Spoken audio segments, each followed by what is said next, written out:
This is my first time too, so be merciful.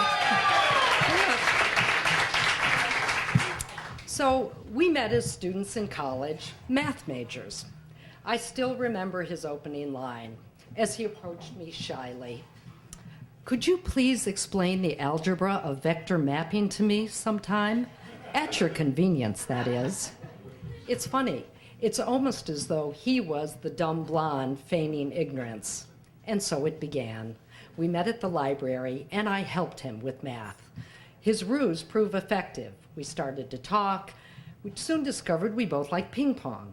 So we met at the student union and would start playing these intense games of table tennis.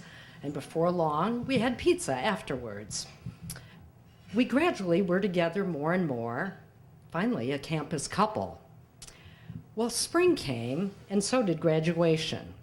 And my wonderfully wholesome Midwest parents drove out eager to attend graduation.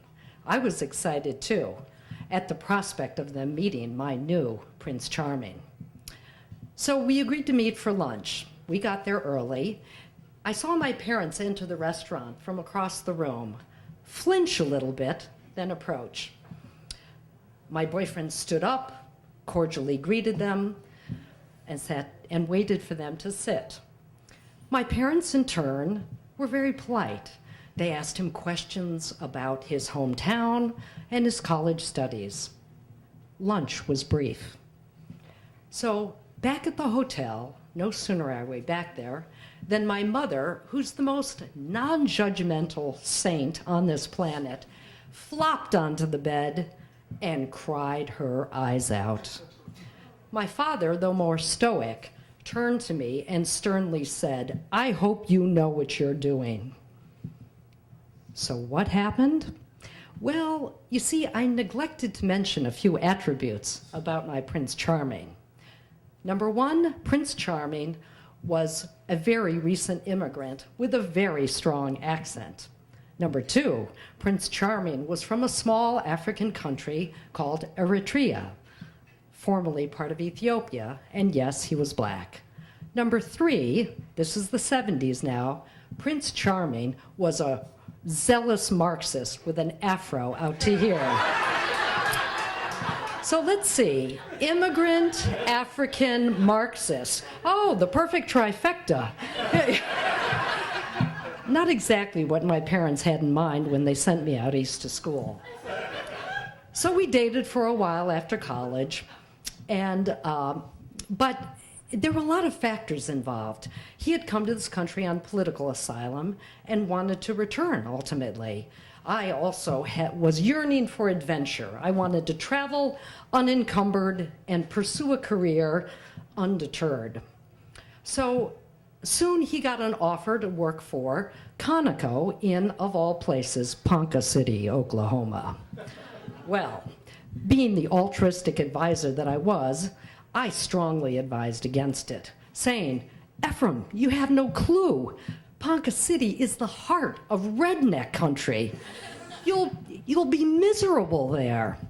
Well, of course, I only had his best interests at heart. And then I blurted out unexpectedly, "Besides, if you move west of the Mississippi, we are done for good." So what does he do? Move west of the Mississippi. So instead of being miserable, he seems to find incredible camaraderie. He plays on a men's soccer league, he coaches a women's league, even a kids team. So in short, he was happy as a clam. How annoying. Didn't the people of Ponca City have the decency to follow my script and be the rednecks I had predicted? At least it would have had sent him scrambling back east. So years went by, and again, he was going to go back home ultimately. Years went by, and I had a demanding job. I dated a lot. And you learn a lot when you date throughout your 20s.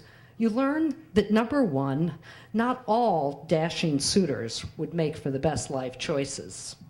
Secondly, that not all people who would meet a parental checklist mean they're right for you.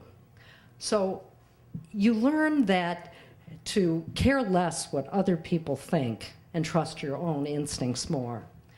So finally, at the age of 33, 12 and a half years after meeting in college, still 1,600 miles apart, the unexpected happens. Our romance rekindles. And soon, he moves from Ponca City and takes a job in New York, and I do the same.